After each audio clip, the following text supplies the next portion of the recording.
আল্লাহু আল্লাহু আল্লাহু আল্লাহু আল্লাহু আল্লাহু আল্লাহু আল্লাহু আল্লাহু আল্লাহু আল্লাহু আল্লাহু আল্লাহু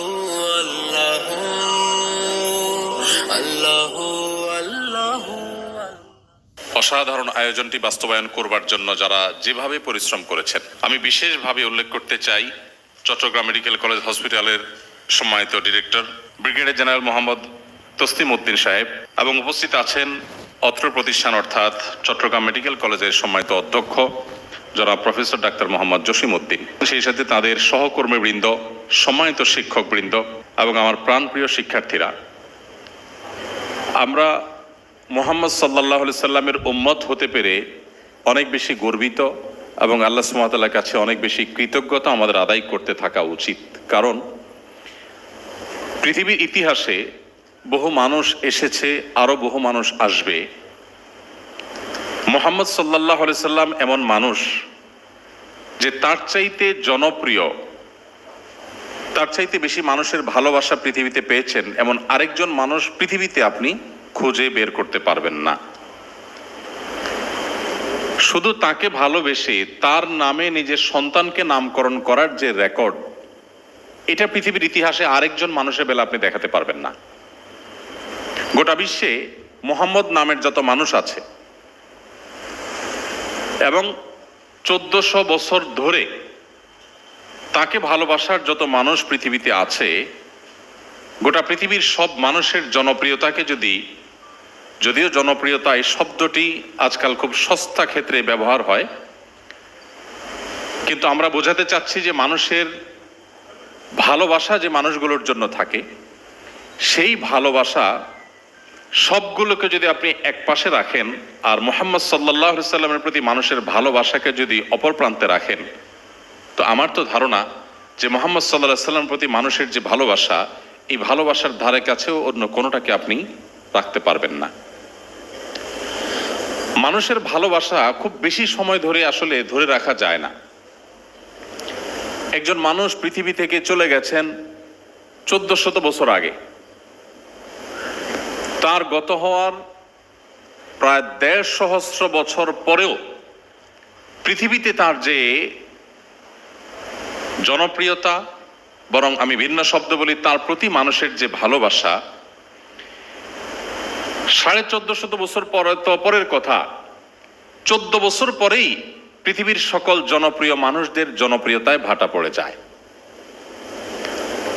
14 বছরেরও প্রয়োজন হয় না, 14 মাস পর পৃথিবীর সবচেয়ে আলোচিত, প্রশংসিত এবং অনেক নামি দামি মানুষগুলোর প্রশংসা এবং আলোচনা হারিয়ে যেতে শুরু করে। একজন মানুষ তার জীবনে কি ছিল যে কারণে যে 1400 বছর পরও পৃথিবীতে তিনি শুধু প্রাসঙ্গিকই নন, তিনি পৃথিবীর সকল মানুষের মধ্যে সবচেয়ে বেশি মানুষের কাছে প্রিয় এবং ভালোবাসার পাত্র। তাকে অন্তঃস্থল থেকে মানুষ এত ভালোবাসে কি কারণে? কি ছিল তার বৈশিষ্ট্য? অবাক করা বিষয় হলো, তাকে নিয়ে বহু গবেষণা হয়েছে, হচ্ছে, কিয়ামত পর্যন্ত হতে থাকবে। একজন মানুষ যার জীবনকে নিয়ে গবেষণা করে কোনো প্রকার কুল কিনারা করে মানুষ শেষ করতে পারছে না, পারবেও না। নতুন নতুন তত্ত্ব, নতুন নতুন দিক তার জীবনের মানুষ আবিষ্কার করছে এবং কিয়ামত পর্যন্ত সেটিকে মানুষ আবিষ্কার করতে থাকবে এবং অনুসরণীয় এক ব্যক্তিত্ব হিসাবে তার ধারে কাছে রাখার মতো আরেকটি মানুষ পৃথিবীতে পাওয়া যাবে না। সময়ত উপস্থিতি, আল্লাহর হাবিব সাল্লাল্লাহু আলাইহি সাল্লামের প্রতি মানুষের ভালোবাসা, আল্লাহর নবীর প্রতি মানুষের ভালোবাসার যে নজির আমরা দেখতে পাচ্ছি আজ পৃথিবীতে, আপনি পৃথিবীর ইতিহাসের অনেক বড় বড় রাজা বাদশাহ, অনেক বড় বড় প্রভাবশালী ব্যক্তিত্ব, অনেক সম্পদশালী ব্যক্তিত্ব, অনেক জনপ্রিয় ব্যক্তিত্ব পাবেন, যাদের গত হয়ে যাওয়ার 50, 100, 150, 200 বছর পর পৃথিবীতে তারা অনেকটাই অপ্রাসঙ্গিক হয়ে গেছেন। তাদের 14 গোষ্ঠীর নাম ধরে কেউ যদি গালিগালাজও করে, কারোর কষ্ট হবে না। কিন্তু মুহাম্মদ সাল্লাল্লাহু আলাইহি সাল্লাম এমন এক মানুষ ছিলেন যে ১৫০০ বছর পরও পৃথিবীর কোনো এক প্রান্তে তাকে নিয়ে কেউ একটা খারাপ মন্তব্য করলে কোটি কোটি মানুষের হৃদয়ে সত্যিকারের রক্তক্ষরণ শুরু হয়ে যায়, চোখের পানি চলে আসে, ক্ষোভে মানুষ ফেটে পড়ে। কি সেই সম্মোহনী শক্তি যেটা গোটা পৃথিবীকে আচ্ছন্ন করে রেখেছে। নবী রাসূলদের মধ্যেও তো অন্যান্য নবী রাসূলদের ক্ষেত্রে এই একই দৃষ্টান্ত আমরা খুঁজে পাই না, অর্থাৎ তিনি সকল নবী রাসূলদের মধ্যেও যে সবচেয়ে সেরা এবং শ্রেষ্ঠ এবং সবার চাইতে অনন্য, এটা তার জীবনের বহু দিক হয়তো আমরা দেখে খুঁজে বের করতে পারবো। সময়ত উপস্থিতি, একজন মুসলিম তো বটেই, সত্যানুসন্ধানী মানুষ হিসেবে আমাদের প্রত্যেকের উচিত সেই মহামানবের জীবনকে শুরু থেকে শেষ পর্যন্ত একবার হলেও জানার চেষ্টা করা। কি ছিল তার জীবনে যে তিনি এতটা ভালোবাসা মানুষের অর্জন করতে পেরেছিলেন, এতটা প্রাসঙ্গিক তিনি ১৫০০ বছর পরেও গোটা পৃথিবীতে। এরকম একজন মানুষকে নিয়ে জানার যে কৌতূহল, জানার যে আগ্রহ, এটা সত্যানুসন্ধানে মানুষ হিসাবে আমাদের প্রত্যেকের মধ্যেই থাকা উচিত। এবং আমি আশা করব যে আমরা এখানে আজকে যারা আছি, যারা আমাদের বক্তব্য শুনছি, আমি সবাইকে অনুরোধ করব যে প্রিয় নবী সাল্লাল্লাহু আলাইহি সাল্লাম, মুহাম্মদ সাল্লাল্লাহু আলাইহি সাল্লামের জীবনী শুরু থেকে শেষ পর্যন্ত, তার জন্মের আগের প্রেক্ষাপট, তখনকার বিশ্ব পরিস্থিতি, বিশেষ করে তার জন্মস্থান মক্কা এবং তার আশপাশের যে পরিবেশ পরিস্থিতি ছিল, এবং তার জন্ম থেকে নিয়ে মৃত্যু পর্যন্ত পুরা জীবনীকে আমরা যদি কেউ জানতে চাই, তাহলে সেক্ষেত্রে ৩ থেকে ৪০০ পৃষ্ঠার একটি বই আমাদের জন্য এর সহায়ক হতে পারে, যথেষ্ট হতে পারে। আমরা চাইলে মাত্র ১ সপ্তাহে তার জীবনীটাকে জানার চেষ্টা করতে পারি। সবাই চেষ্টা করবো তো ইনশাআল্লাহ। আমি আজ বিশেষভাবে আপনাদের প্রতি অনুরোধ রাখবো যে নবী সাল্লাল্লাহু আলাইহি সাল্লামকে জানার উদ্দেশ্যে তার যে কোনো একটি পূর্ণাঙ্গ সিরাতের গ্রন্থ শুরু থেকে শেষ পর্যন্ত আপনি পড়ে শেষ করেন, বরং সম্ভব হলে আপনি কমপক্ষে 3টি সিরাতের গ্রন্থ 3 আঙ্গিকে লেখা, সেগুলো যদি আপনি পড়ে দেখেন, আমার বিশ্বাস আপনার ইমানের মিটার এটা সাধারণ স্তর থেকে অনেক উপরে উঠে যাবে ইনশাআল্লাহ।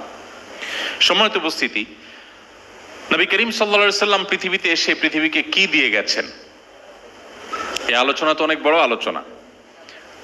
তার যে অবদান ছিল বিশ্ব মানবতার প্রতি, তার মধ্যে সবচেয়ে বড় বিষয় যেটি, তা হলো গোটা বিশ্বের মানুষকে তিনি হেদায়েতের পথে পথনির্দেশ করেছেন। বিভ্রান্তি এবং গোমরাহির পথ থেকে মানুষকে মুক্তির পথ দেখিয়েছেন।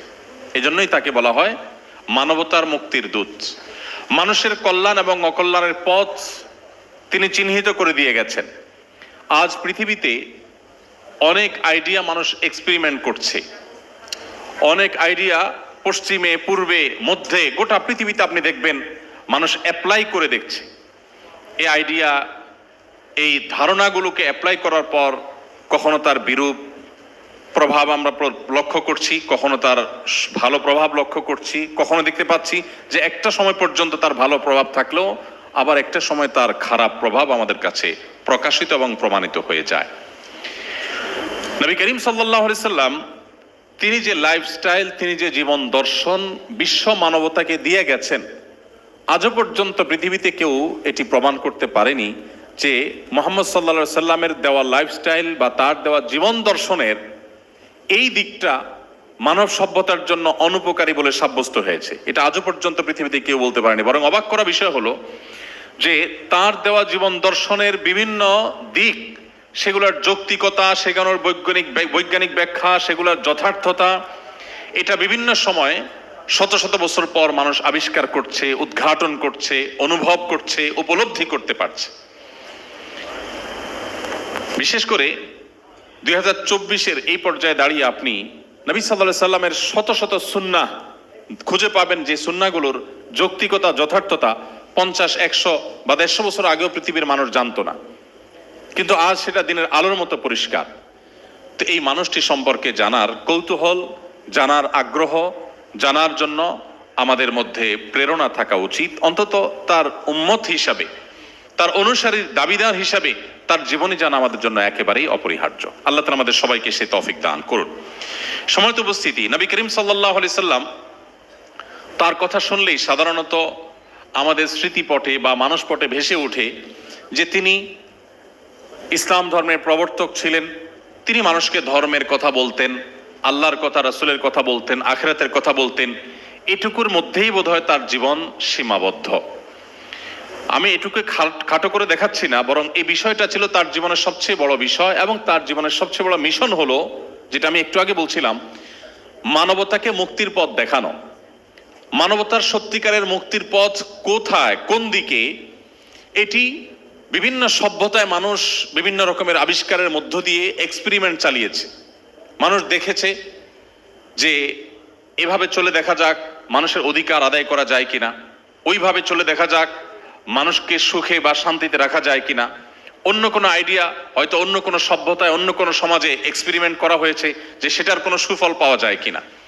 আমি যেটি বলছিলাম, মুহাম্মদ সাল্লাল্লাহু আলাইহি সাল্লাম এমন জীবন দর্শন নিয়ে এসেছেন যে 1400 বছর আগের কোনো জীবন দর্শন এ যুগে পৃথিবীতে প্রাসঙ্গিক হওয়া তো দূরের কথা, একেবারেই অচল হওয়ার কথা, যেখানে তার জীবন দর্শনের প্রতিটি দিকের একেবারে ক্ষুদ্রাতি ক্ষুদ্র দিকও যদি আপনি খুঁজে দেখেন তো দেখবেন যে সেটার যথার্থতা, সেটার বাস্তবতা দিন যত অতিবাহিত হচ্ছে তত বেশি আমাদের কাছে দিনের আলো মতো পরিষ্কার হচ্ছে। আপনারা মেডিকেল কলেজের স্টুডেন্ট, আপনাদের উদ্দেশ্যে বলতে পারি যে এই যে কোভিড-19 গেল, আমরা কোয়ারেন্টাইনের কথা শুনলাম, আমরা স্বাস্থ্যবিধির কথা শুনলাম।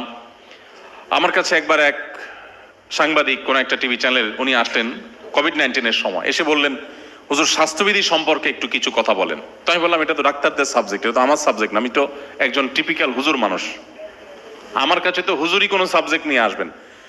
তখনই বললেন যে ভাই, মূলত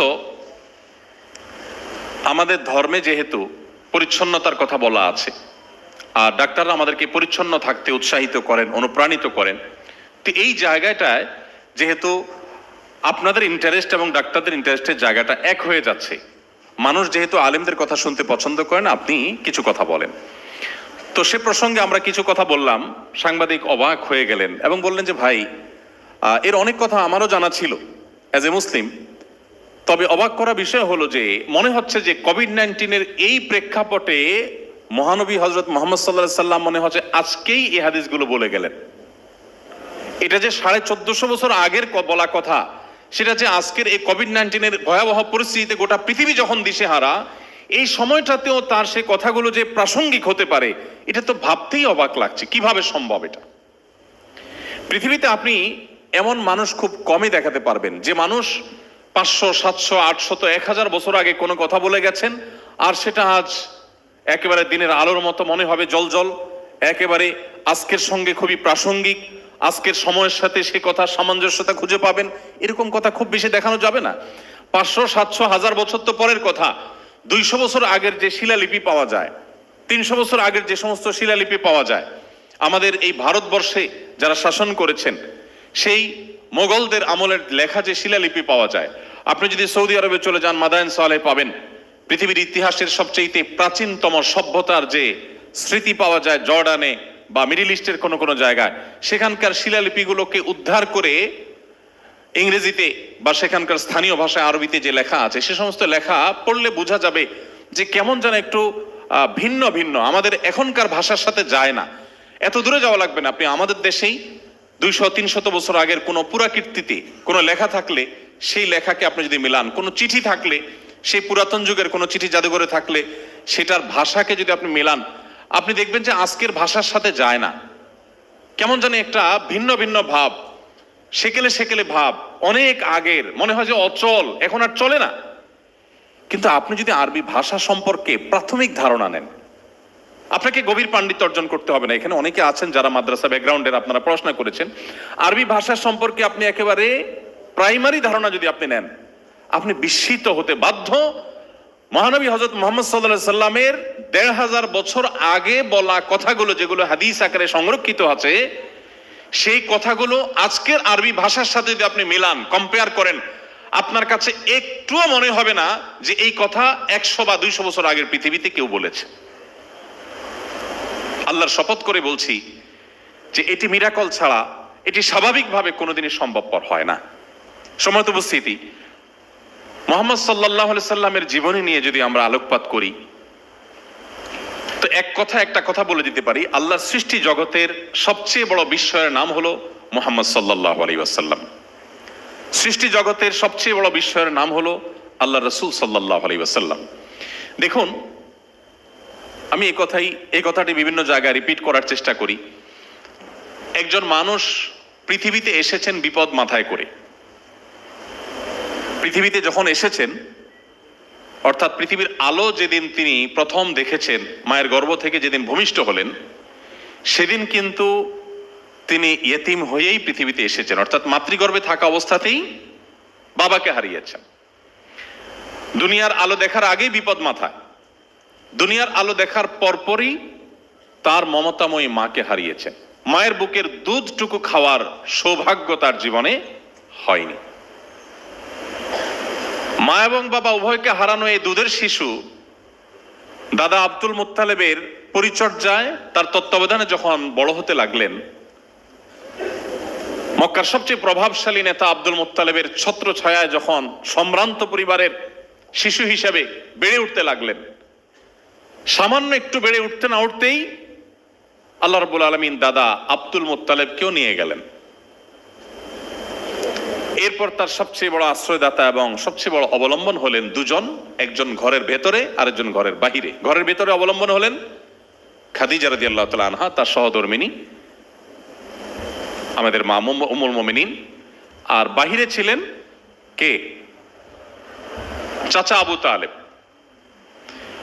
তার জীবনের সবচেয়ে কঠিন সময়ের যখন তিনি মুখোমুখি, মক্কার মানুষদের আসল রূপ, আসল চেহারা যখন তিনি দেখতে পেলেন, তার নবুয়ত এবং রিসালতের আহ্বান যখন উপস্থাপন করতে লাগলেন এবং চতুর্মুখী বাধা যখন আসতে শুরু করলো, মক্কায় তাকে থাকতে দেয়া হবে কি হবে না এই সিদ্ধান্ত যখন মক্কার যে সমস্ত মানুষরা নিচ্ছিল, যারা মুহাম্মদ সাল্লাল্লাহু আলাইহি সাল্লাম বা তার বংশের লোকদের ধারে কাছে আসতে পারা সৌভাগ্যের ব্যাপার ছিল, সেই মানুষগুলো যখন তাকে শারীরিকভাবে আঘাত করা শুরু করছে এবং তাকে নানাভাবে হেনস্থা করার বন্দোবস্ত যখন করা হচ্ছে, এরকম কঠিন সময় তার একমাত্র আশ্রয়দাতা ওই চাচা আবু তালেব এবং ঘরের তার একমাত্র সান্ত্বনার জায়গা খাদিজা রাদিয়াল্লাহু তাআলা আনহা, উভয়কে আল্লাহ তাআলা নিয়ে গেলেন।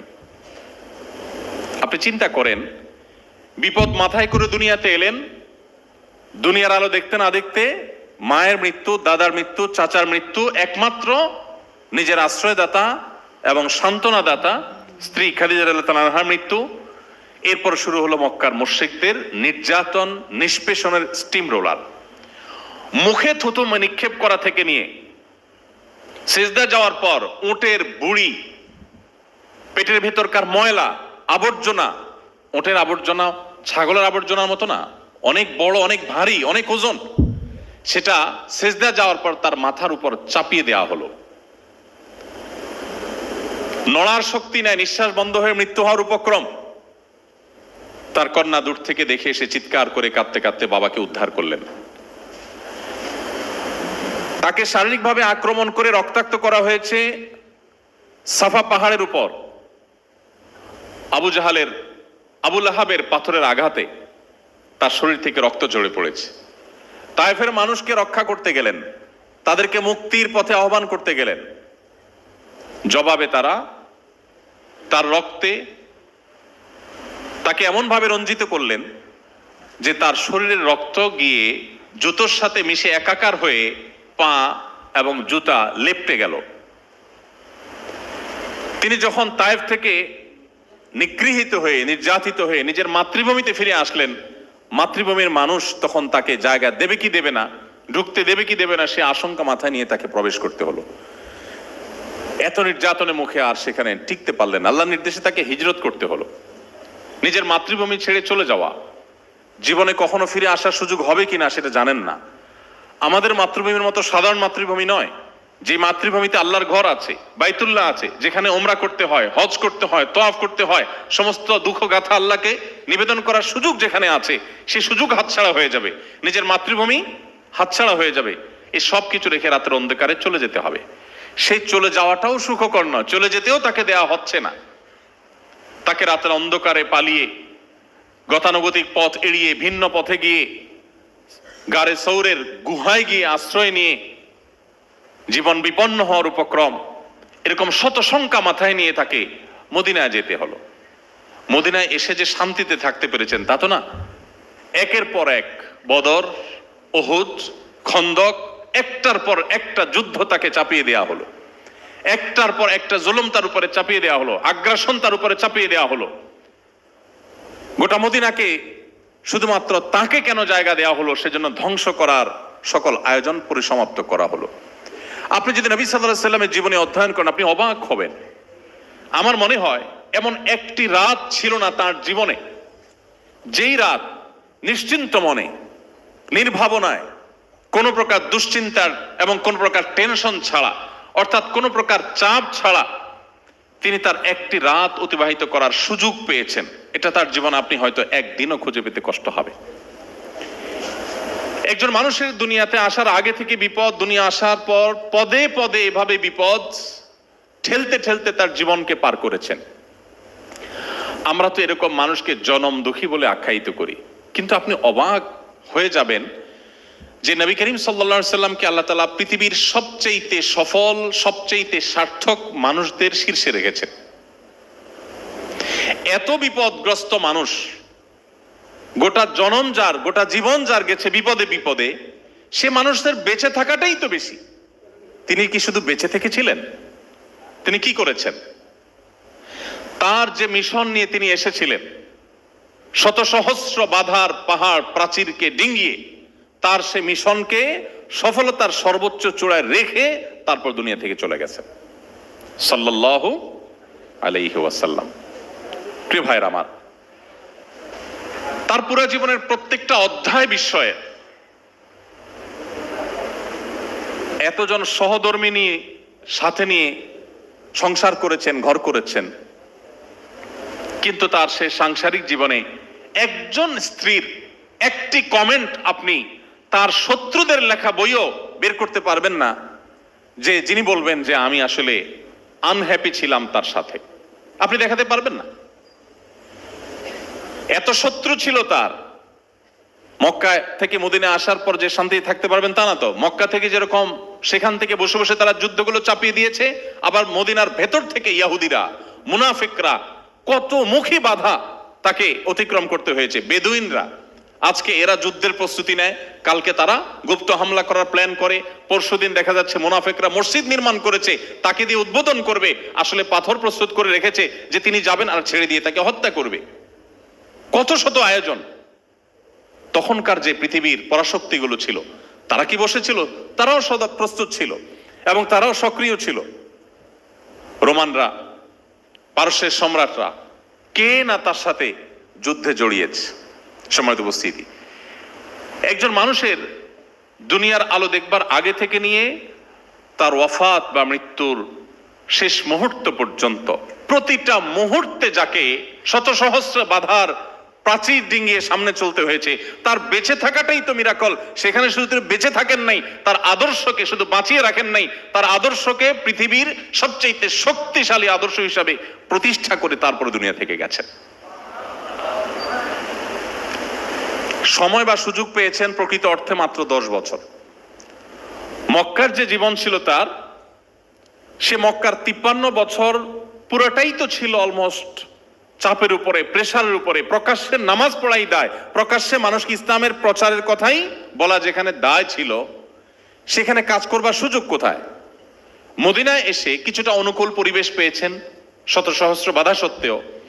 এত সব বাধা ঠেলতে ঠেলতে এই 10 বছরের মধ্যে অর্ধ পৃথিবী মুসলমানদের পায়ের নিচে এনে দিয়ে গেছেন। যেখানে কালিমায়ে শাহাদাত পাঠ করাটাই অপরাধ ছিল, সেখানে গোটা পৃথিবীর অর্ধেক মুসলমানদের শাসনের অধীনে এনে দেওয়ার সকল বন্দোবস্ত করে তারপর দু চোখ বন্ধ করে তিনি চিরতরে ঘুমিয়েছিলেন সাল্লাল্লাহু আলাইহি ওয়াসাল্লাম।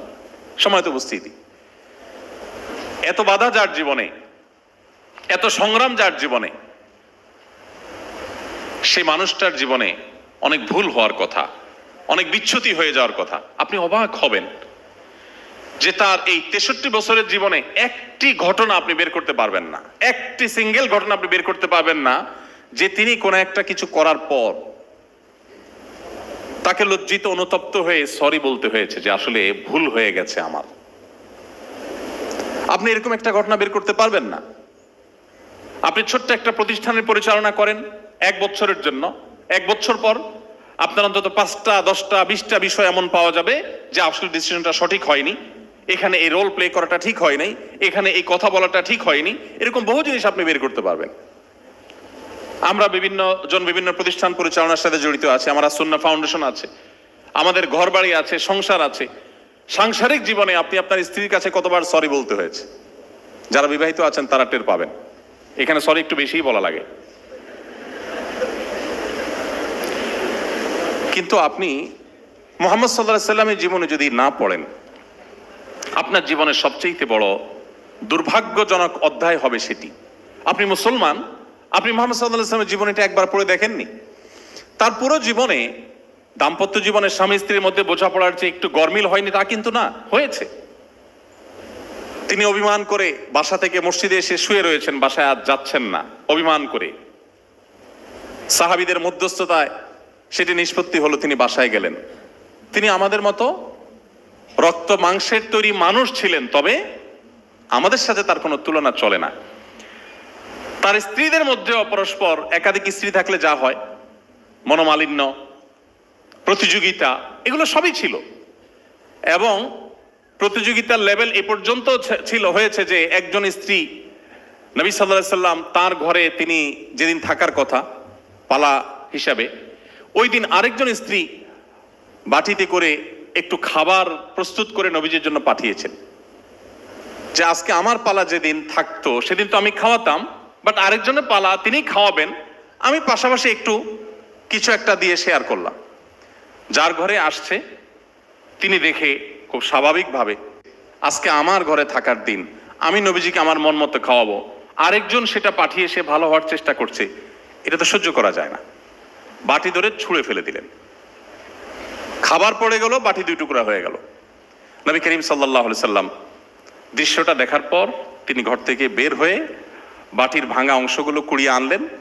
একই রকম আরেকটা বাটি বাসায় ছিল, সেই বাটিটা বের করে যে কাজের মেয়ে খাবারটা নিয়ে আসছে তার হাতে দিয়ে বললেন, যাও দিয়ে আসো। ইশারা ইঙ্গিতটা এমন ছিল যে সেখানে গিয়ে কোনো কথা বলবে না, যাতে কোনো ভেজাল আবার না লাগে। চলে গেলেন সেই বাটি নিয়ে। এ হাদিস, যত হাদিস গ্রন্থে এ হাদিসটি বর্ণিত হয়েছে, এ হাদিসের কোনো অংশে আমি অন্তত পাইনি, আপনারা কেউ পেয়েছেন কিনা জানি না, যে নবী সাল্লাল্লাহু আলাইহি সাল্লাম এই ঘটনার পরে কোনো রিয়্যাক্ট করেছেন। আমরা যদি হতাম, আপনি খুব ভালো স্বামী, খুব ভালো পুরুষ, আপনার স্ত্রী আপনার উপরে খুবই হ্যাপি, সন্তুষ্ট, সব দিক থেকে আপনি ওকে, এরকম একজন যদি ফেরেশতা সুলভ মানুষও এই সমাজে কল্পনা করা যায়, তিনি কমপক্ষে এইটুকু কথা বলতেন, কাজটা কি ঠিক হলো? বলতেন কিনা বলেন? মানে এইটুকু কথাও বলবে না, এটা তো কল্পনা করা যায় না। কিন্তু আপনি অবাক হবেন, নবী করিম সাল্লাল্লাহু আলাইহি সাল্লাম একটি শব্দ ব্যবহার করেননি। কেন করেননি? কারণ স্ত্রীর এখন রাগ চরমে।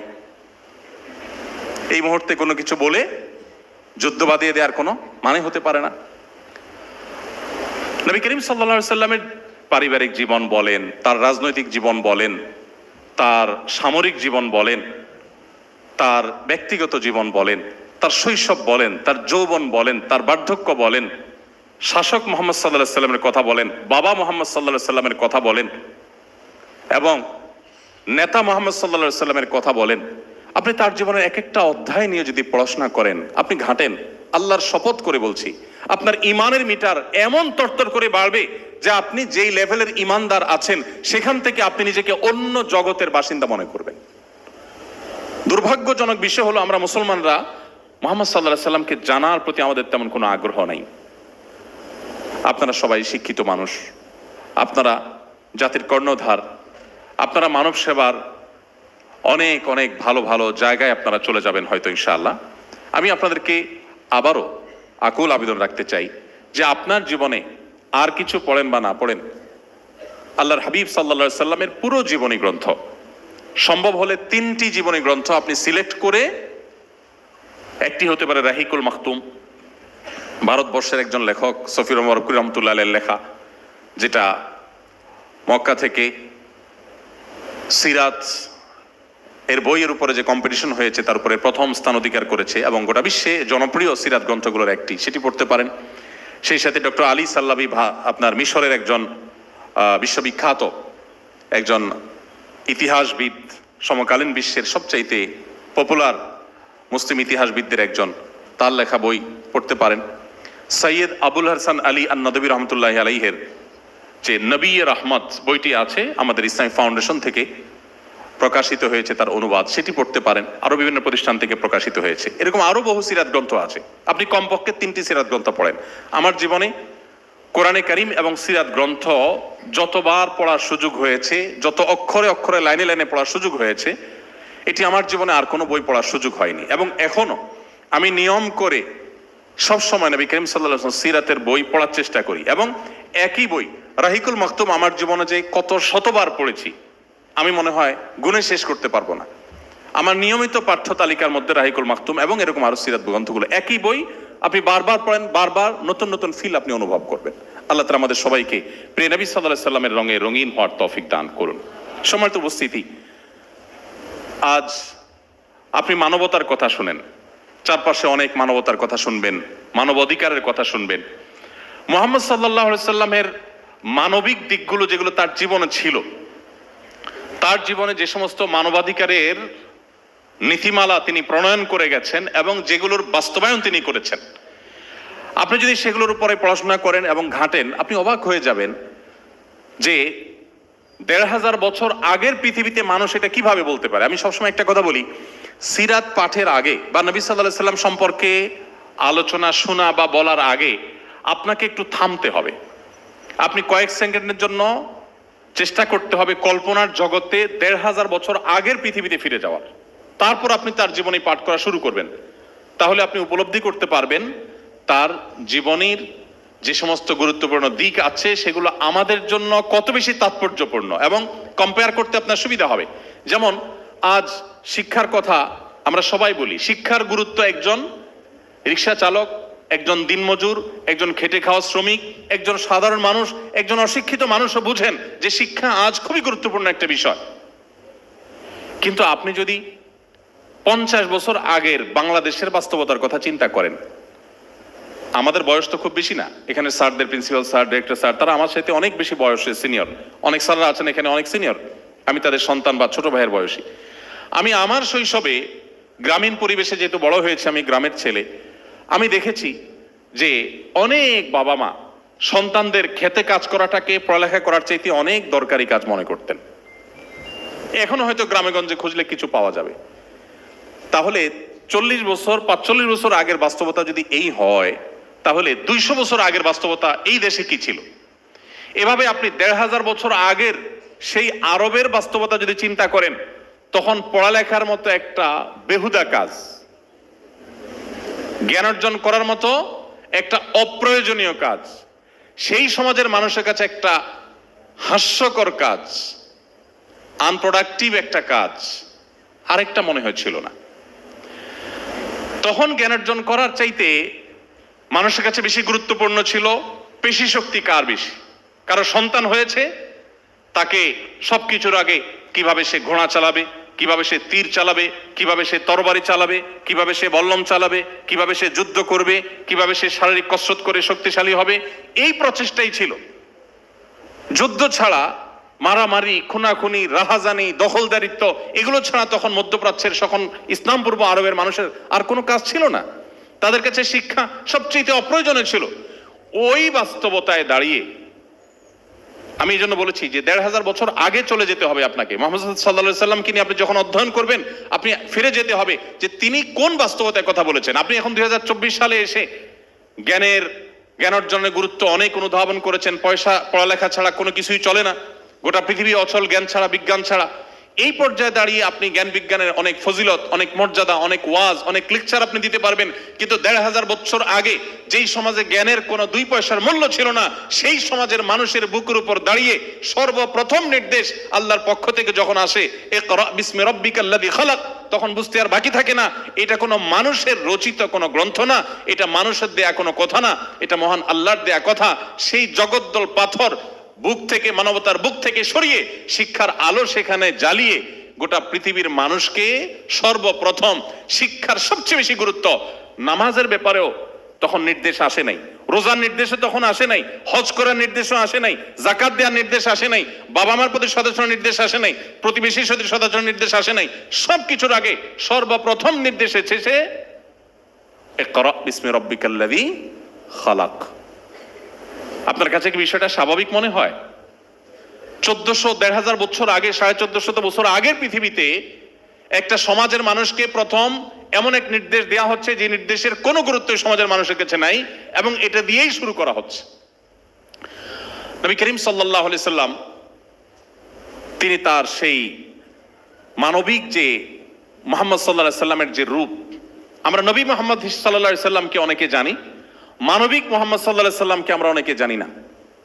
আমি সবসময় এই কথাটি বলি, আজ মানবাধিকার নিয়ে কথা বলা এটা একটা ফ্যাশনে পরিণত হয়েছে, এটা একটা স্টাইল, এটা বলতে বেশ সুন্দর শোনা যায়, শুনতে বেশ ভালো লাগে।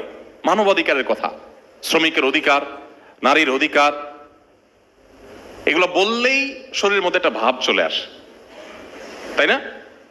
যে অধিকার নিয়ে কথা বলছে, লোকটা খুব আধুনিক, খুব স্মার্ট, লোকটা খুব সময় সচেতন, লোকটা খুব মানবিক, লোকটা খুব মানবতাবাদী।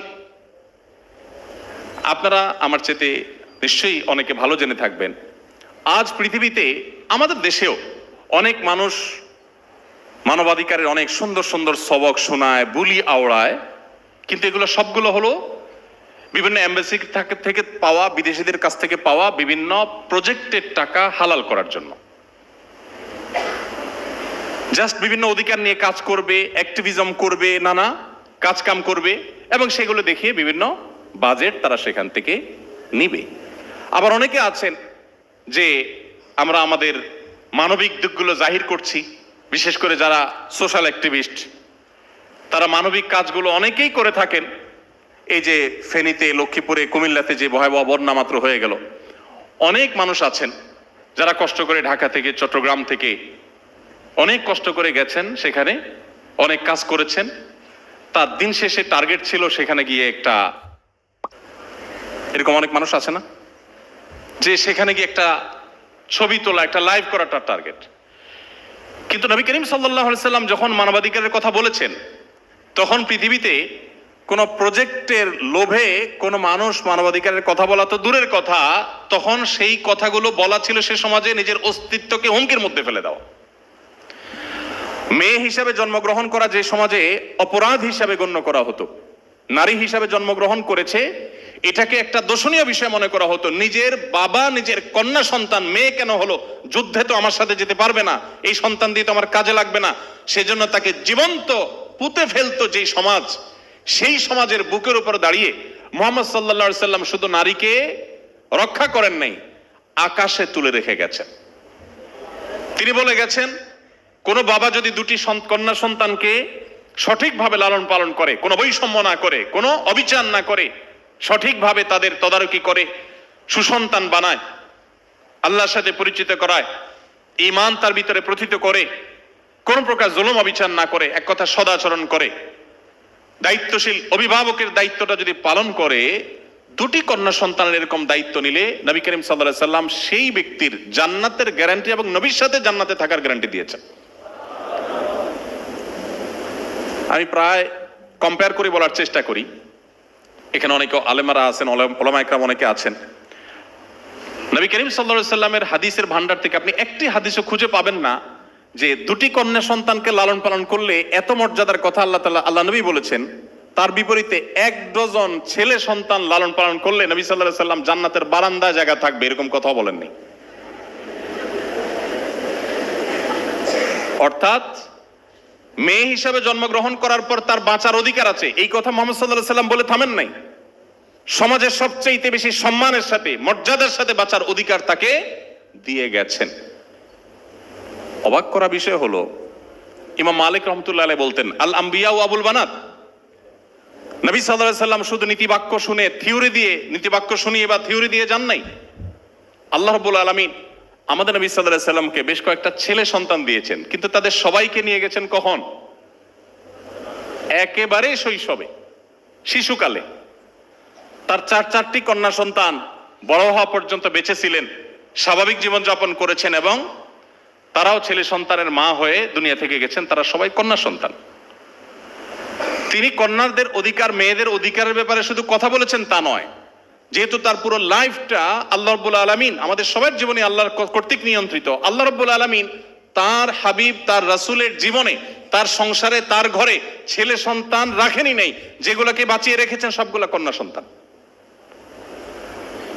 অর্থাৎ মেয়েদের অধিকারের ব্যাপারে শুধু তিনি কথা বলেছেন তা নয়, তার ঘরে সেটার ইমপ্লিমেন্ট তিনি করেছেন এবং বাস্তবায়ন করেছেন। ফাতেমা রাদিয়াল্লাহু তাআলার প্রতি তার যে মমতা, অন্যান্য কন্যা সন্তানদের প্রতি যে মমতা, এগুলো এক একটা নিয়ে 2-4-5 ঘন্টা লেকচার দেয়া যাবে। ঘন্টাকে ঘন্টা আপনি অধ্যয়ন করে শেষ করতে পারবেন না যে বাবা হিসাবে কি করেছেন। এক ব্যক্তি নবী সাল্লাল্লাহু আলাইহি সাল্লামের কাছে এসেছেন, এসে দেখলেন যে নবী সাল্লাল্লাহু আলাইহি সাল্লাম তার নাতি হাসান এবং হোসেন রাদিয়াল্লাহু তাআলা আনহুকে চুমু দিচ্ছেন, আদর করছেন। তখন সেই সাহাবী অবাক হয়ে বললেন, হে আল্লাহর রাসূল, আমার অনেকগুলো সন্তান আছে, আমি তো এদের কখনো আদর করি নাই। সেই 1500 বছর আগের মানুষের যে কালচার ছিল, সেই কালচারের কথা বলা হচ্ছে, যে এভাবে আদর করার কালচার সে তখনকার মানুষের কাছে ছিল না, মানুষ জানতো না। এমনি আরবরা মানুষ হিসাবে একটু সাধারণত রূঢ় স্বভাবের, নবী রাসূলদের কথা ভিন্ন। সাধারণ আরবদের মধ্যে স্বভাবটা একটু রূঢ় প্রকৃতির হয়ে থাকে। আমি 10 বছর সৌদি আরবে ছিলাম।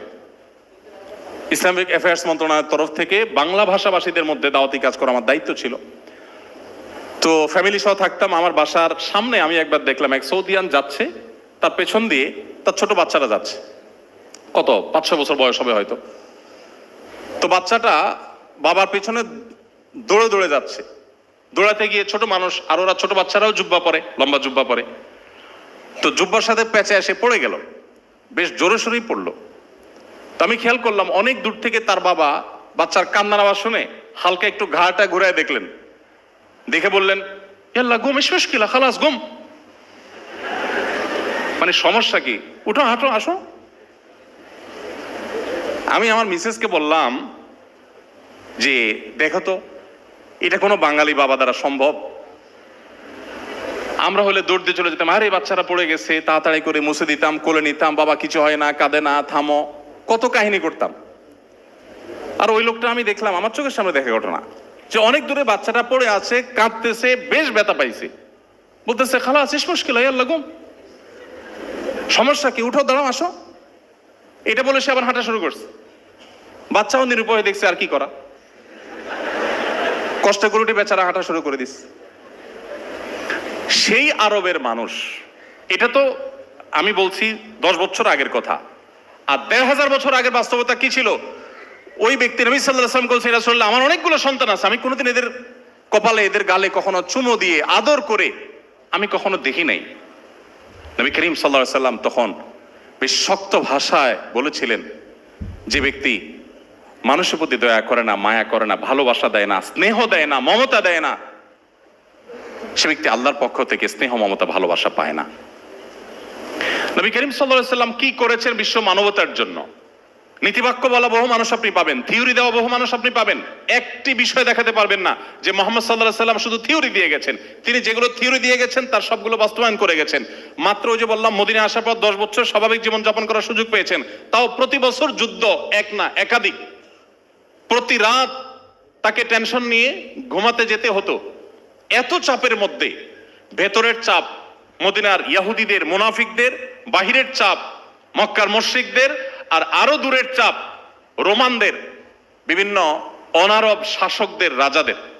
এত কিছুর পরও নবী করিম সাল্লাল্লাহু আলাইহি ওয়াসাল্লাম, তাকে আপনি দেখবেন যে তিনি তার এই জীবনে যা বলেছেন তার সবগুলো তিনি ইমপ্লিমেন্ট করে গেছেন, বাস্তবায়ন করে গেছেন সাল্লাল্লাহু আলাইহি ওয়াসাল্লাম। সম্মানিত উপস্থিতি, নবী করিম সাল্লাল্লাহু আলাইহি ওয়াসাল্লামের যে মানবিক দিকগুলো ছিল তার জীবনে, আপনারা একটা ঘটনা সবাই জানেন। যখন তিনি হেরা গুহায় সর্বপ্রথম জিবরিলের সাথে তার সাক্ষাৎ হলো, জিবরিল যখন তাকে 3টা চাপ দিলেন ইকরা বিসমি রাব্বিকাল্লাযী খালাকা বলার আগে, তখন তিনি এতটাই ভড়কে গেলেন, কারণ হেরা গুহায় যারা গিয়েছেন মক্কায় তারা বলতে পারবেন, আমার এখনো উঠার সাহসই হয়নি, অনেকে উঠে মাশাআল্লাহ, এত উপরে, এখনো সেখানে নির্জন, কারণ পাহাড়ের চূড়ায় মানুষজন কোত্থেকে থাকবে, আর তখন তো এসব জায়গায় কোনো বসতি ছিল না মানুষের। এরকম নির্জন জায়গায় ফেরেশতা জিবরিলের চাপ, তার সাথে সাক্ষাৎ, এত বিশাল আকার সৃষ্টি, এগুলো দেখে নবী সাল্লাল্লাহু আলাইহি ওয়াসাল্লাম ভড়কে গেছেন। বাসায় এসে তার স্ত্রী খাদিজা রাদিয়াল্লাহু আনহাকে যখন বললেন যে আমাকে চাদর দিয়ে মোড়াও, আমার গায়ে জ্বর এসেছে, আমি ভয় পেয়েছি, আমার জীবন বিপন্ন হওয়ার আশঙ্কা করছি আমি, তখন আব্বাদান খাদিজা রাদিয়াল্লাহু আনহা কি বলেছিলেন? হাদিসটা আপনারা অনেকেই জানেন। তিনি বলেছেন, কাল্লা লা ইউখজিকাল্লাহু আবাদা, কোশ্চেন কালেও আপনি কখনো চিন্তা করবেন না আল্লাহ আপনাকে কখনো অপমানিত করবেন না, এটা হতে পারে না। কেন? কারণ ইন্নাকা লাতাসিলুর রাহিম, কারণ আপনি আত্মীয়তার বন্ধনগুলোকে সম্পর্কযুক্ত করেন, আপনি আত্মীয়তার সম্পর্কগুলোকে জোড়া দেন। কেউ কারোর আত্মীয়র সাথে সম্পর্ক ছিন্ন করলে আপনি সেখানে গিয়ে জোড়া লাগানোর জন্য ভূমিকা রাখেন। এবং ওয়াতাহমিলুল কাল, আপনি কারোর মাথার বোঝা খুব ভারী হয়ে গেলে তার বোঝাটা আপনি বহন করে দেন। কেউ ঋণের বোঝা জর্জরিত হলে তার ঋণের বোঝাকে হালকা করার জন্য আপনি ভূমিকা রাখেন। ওয়াতাকসিবুল মাদুম, যার কিচ্ছু নেই তাকে আপনি উপার্জন করে দেওয়ার, তার সম্পদ আহরণ করে দেওয়ার, জোগাড় করে দেওয়ার উদ্যোগ আপনি নেন। ওয়াতাকরিদ যায়ফ, আপনি মেহমানের মেহমানদারি করেন। আমরা হয়তো মনে করবো এটা আবার এমন কি বিষয়, মেহমানদারি করে, এখন তো কোনো ব্যাপারই না, আমরা তো সবাই মেহমানদারি করি, আমাদের সমাজে এমন কে আছে মেহমানদারি করি না। এই জন্য আমি বললাম আপনাকে নবী সাল্লাল্লাহু আলাইহি সাল্লামকে মূল্যায়ন করতে হলে, তাকে নিয়ে আপনাকে অধ্যয়ন করতে হলে আপনাকে ফিরে যেতে হবে ১৫০ সহস্র বছর আগের পৃথিবীতে, যেই পৃথিবীতে ২-৩ মাসেও অনেক বাসায় মানুষের চুলায় আগুন জ্বলতো না। খোদ নবী করিম সাল্লাল্লাহু আলাইহি সাল্লামের বাসায় ২ মাস ৩ মাসে একবার আগুন জ্বলতো না অনেক সময়। তাহলে কি খেয়ে বেঁচে থাকতেন? ওই যে হয় শুকনা খেজুর আর পানি, এই দুটি ছাড়া তৃতীয় কোনো খাবার ছিল না। মাসকে মাস এভাবে খেয়ে বেঁচে থাকতে হতো। মানুষ খাবার আজকের মতো এত খাবার কথা কল্পনা করতে পারতো না। সেই জায়গায়, সেই সমাজে নবী করিম সাল্লাল্লাহু আলাইহি সাল্লামের কাছে কোনো মেহমান আসলে মেহমানদের খাবার দেওয়ার ক্ষেত্রে তার কোনো কার্পণ্য ছিল না। এবং তার সাহাবীদের বহু ঘটনা আছে যিনি তাদেরকে এমন ভাবে গড়েছিলেন যে তারা খুব বেশি মেহমান নওয়াজ ছিলেন, অতিথি পরায়ণ ছিলেন। তো খাদিজা রাদিয়াল্লাহু আনহা বলেছেন, ওয়াতাকরিদ যায়ফ, আপনি তো খুব অতিথি পরায়ণ, নিজের বাসায় কোনো খাবার না থাকলে অতিথিকে আপনি কখনো না খাইয়ে ছাড়েন না, জোগাড় করেই ছাড়েন। মানুষকে খাওয়ানো সহজ কাজ আজ, কারণ আমার বাসায় অনেক কিছু আছে, সেখান থেকে একটু খাওয়ালাম, কিন্তু আছেই অল্প কিছু, তার আমি না খেয়ে ক্ষুধার্ত থেকে সারা রাত মেহমানকে খাওয়ালাম, এটা সহজ বিষয় না। নবী সাল্লাল্লাহু আলাইহি সাল্লামের জীবনের একটা বড় অংশ এভাবে পার হয়েছে। এরপর তিনি বলেছেন, ওয়াতাইনু আলা নওয়াইবিল হক, মানুষের অধিকার আদায়ের জন্য আপনি কাজ করেন। যেহেতু আপনি এত বেশি মানবিক উদ্যোগ গ্রহণ করেন, অতএব আপনাকে আল্লাহ তাআলা কখনো বেইজ্জত করবেন না, লাঞ্ছিত করবেন না। তিনি মানবতার উপকারের জন্য, মানুষের আর্থিক যে সমস্ত চাহিদা আছে সেগুলো পূরণ করবার জন্য, অভাবী গরিব দুস্থ মানুষদের পাশে দাঁড়াবার জন্য যাকাতের বিধান আল্লাহর পক্ষ থেকে আমাদের জন্য আরোপ করেছেন। সাদাকা দিয়েছেন, কোরবানি দিয়েছেন, মানত দিয়েছেন, কাফারা দিয়েছেন, এবং বিভিন্ন পশু জবের যে উদ্যোগ হালাল সেটার বিধান দিয়েছেন, ওয়াকফের বিধান দিয়েছেন, ওসিয়তের বিধান দিয়েছেন, দানের বিধান দিয়েছেন, ঋণ দেওয়ার ফজিলত বর্ণনা করেছেন, এবং এতিম গরিব বিধবা তাদের দায়িত্বভার গ্রহণ করার ফজিলত বর্ণনা করেছেন, উৎসাহ দিয়ে গেছেন। এবং যত রকমের কল্যাণমূলক কাজ আছে, মসজিদ নির্মাণ, মানুষকে পানি পান করানো, কূপ খনন করা, রোজাদারকে ইফতার করানো, তালেব ইলমদের খানা খাওয়ানো, ইতিকাফকারীদের খেদমত করা, মসজিদের আবাদ করা, সমাজের নানামুখী কাজ করা, বিপন্ন মানবতার পাশে দাঁড়ানো, বিধবাদের বিশেষ করে দায়িত্বভার গ্রহণ করা, এরকম শত সহস্র আইটেম বলা যাবে। এমনকি বন্দীদেরকে খাবার দেওয়ার উদ্যোগ গ্রহণ করা, শত সহস্র আইটেম তিনি বের করেছেন এবং সেগুলোর ইমপ্লিমেন্ট করেছেন মানবতার মুক্তির জন্য, মানবতার উপকারের জন্য, মানবিক উদ্যোগ হিসাবে। মানবিক মুহাম্মদ সাল্লাল্লাহু আলাইহি সাল্লাম তার যে জীবনের মানবিকতার দিকগুলো আছে, শুধু এগুলো নিয়ে যদি আপনি অধ্যয়ন করেন, আপনি অবাক হয়ে যাবেন। এই সবগুলো তিনি শুধুমাত্র আবাদ করে যান নাই, শুধুমাত্র সমাজের মানুষকে বলে যান নাই, তত্ত্ব দিয়ে যান নাই, তিনি তার প্রত্যেকটি নিজে হাতে বাস্তবায়ন করে তারপরে পৃথিবীতে গেছেন। সময় কিন্তু সেই 10 বছর, যুদ্ধ করতে করতে জীবন শেষ, এত কিছু করে গেছে। ভাইরা আমার, তো সেই নবী করিম সাল্লাল্লাহু আলাইহি সাল্লাম সম্পর্কে আমাদের জানা প্রয়োজন আছে না নাই? আলোচনা করতে করতে হয়তো অনেক দিক চলে যেতে পারবো, অনেক আলোচনা করতে পারবো। আমার মনে হয় আমরা কনক্লুশনে চলে আসি। নবী করিম সাল্লাল্লাহু আলাইহি সাল্লাম, তার চাইতে উত্তম কোনো আদর্শ, তার চাইতে উত্তম কোনো মডেল, কোনো বিকল্প আমাদের জন্য, গোটা বিশ্বের মানুষের জন্য আর কেউ হতে পারে না। এটা একজন মুসলমান হিসেবে শুধুমাত্র ভক্তি বিশ্বাসের বিষয় না, এটা বাস্তবতা। দেখুন, আজ আমরা বৃক্ষরোপণের অনেক ফজিলত জানি, তাই না? আমি একবার একটা টেলিভিশন প্রোগ্রামে একজন বাংলাদেশের নামকরা একজন স্থপতি, পাশাপাশি তিনি পরিবেশবিদ, তার সাথে একটা প্রোগ্রামে একসাথে ছিলাম। তো আমার পালা যখন আসলো, আমি পরিবেশ নিয়ে কিছু কথা বলার যখন সুযোগ আসলো, আমি পরিবেশ সম্পর্কে কয়েকটা হাদিস শোনালাম।